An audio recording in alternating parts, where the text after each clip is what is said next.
The bells had long finished their song.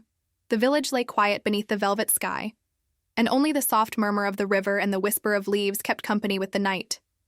In the distance, a castle stood, its towers rising like silver, spears into the moonlight, while candles flickered in tall windows, some nearly burned low, some still glowing with watchful flame, and though the drawbridge was raised and the gates were closed, the air felt gentle, not guarded, for it was a night that carried no threat, only a hush, as if the world itself was breathing slowly.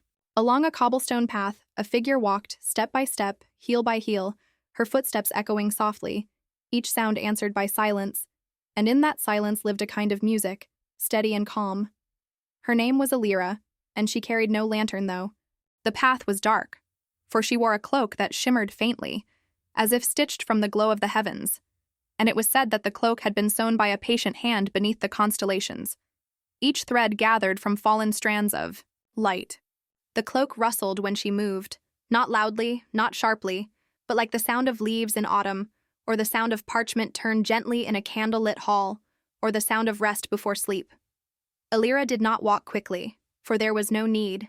The night was hers, and the world had slowed to keep her company. The towers watching her with quiet eyes, the trees bending their branches as though to bless her path, and the moon following her, silver and still, like a guardian above. She came to the outer walls of the castle, where the stones glistened faintly, touched by dew, and ivy clung and draped itself like a tapestry woven by time. Alira paused, her hand touching the wall, feeling the cold stone beneath her palm, and beneath that stone she felt a hum, a heartbeat, for the castle was alive in its own way, dreaming as the people within dreamed. She entered through a postern door left ajar, the hinges whispering, torchlight flickering along the corridor, shadows stretching and bowing as if in greeting, while her footsteps echoed again, slow, even, unhurried. There were no guards awake. In this wing, only tapestries, their colors deepened by the dim light, showing scenes of kings long gone, queens seated beneath canopies of gold, knights carrying banners through green fields, and the woven faces seemed to watch, not with judgment, but with memory.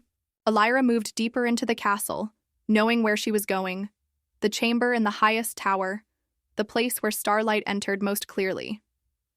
Up the winding staircase she went, stone steps narrow and worn by centuries of feet, her cloak, brushing the edges, its glow lingering briefly on the walls, then fading, then returning with her next step by step, breath by breath, the rhythm carrying her higher.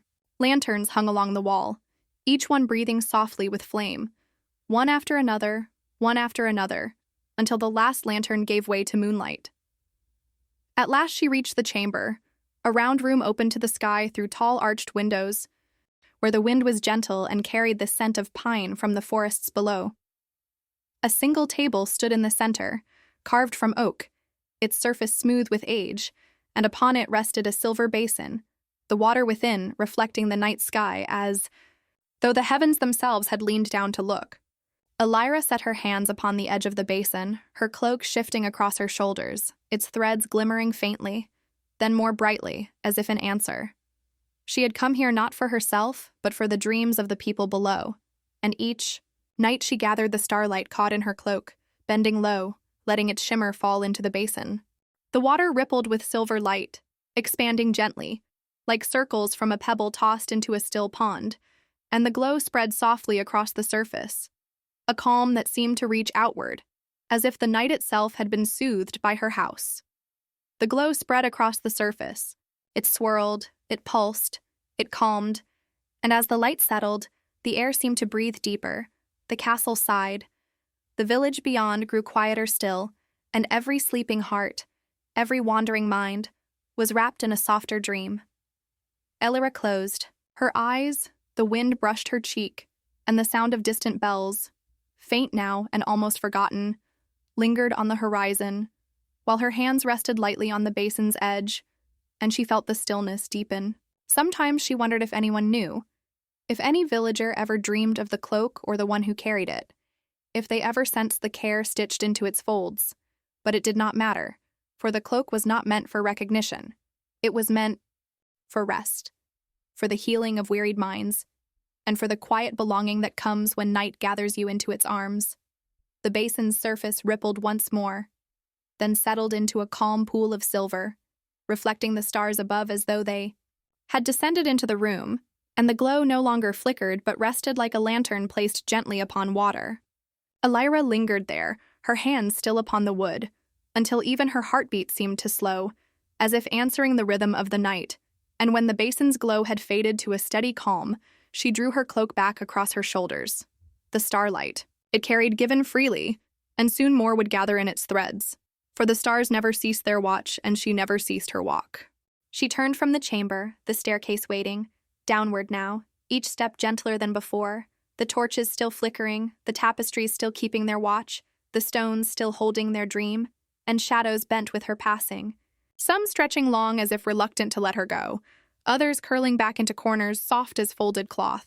Through the postern door she passed again, the hinges whispering their same quiet greeting, though now they seemed slower, drowsier, as though the castle itself was slipping deeper into its slumber, and outside the night received her once more, the air cool and still, the river whispering as before, the leaves stirring, the moon shining steady, and from far away, the faint cry of an owl marked its watch from the edge of the forest.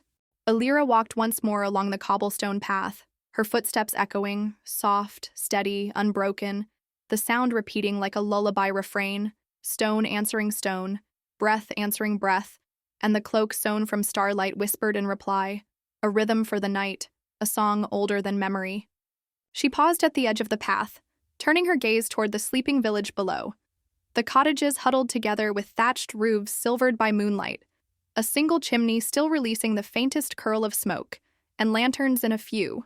Windows had gone out only moments ago, their glow replaced by the steady light of the heavens. She imagined the dreams unfolding there, a farmer dreaming of golden fields, a child cradled in visions of adventure, an elder wrapped in memories of youth, all of them gently touched by the basin's silver ripples, all of them softened by her gift of light. Her journey was not finished, for tomorrow she would walk again, she would climb the tower, she would pour the starlight once more, and the day after that, and the day after that, for it was not duty nor burden but a rhythm, timeless and eternal, woven into her heart like the very threads of her cloak. The bells would ring again when dawn came, but for now all was quiet, all was calm, and all was safe beneath the sky. Elira lowered her hood, letting the moonlight touch her face, the wind moving gently across her hair and carrying with it the scent of pine, of stone, of earth resting, and she smiled faintly, a smile that no one saw and no one returned, but it lingered, a gift to the silence itself. So she walked on, her cloak shimmering faintly as it brushed against the night air, and she did not hurry and she did not falter, for she knew her task was timeless, and somewhere, far below the towers and the trees, 1,000 sleepers dreamed. A little more softly because she walked, and as she vanished into the quiet, the stars above seemed to lean lower, as if to remind the world that even in darkness there is always light enough to rest.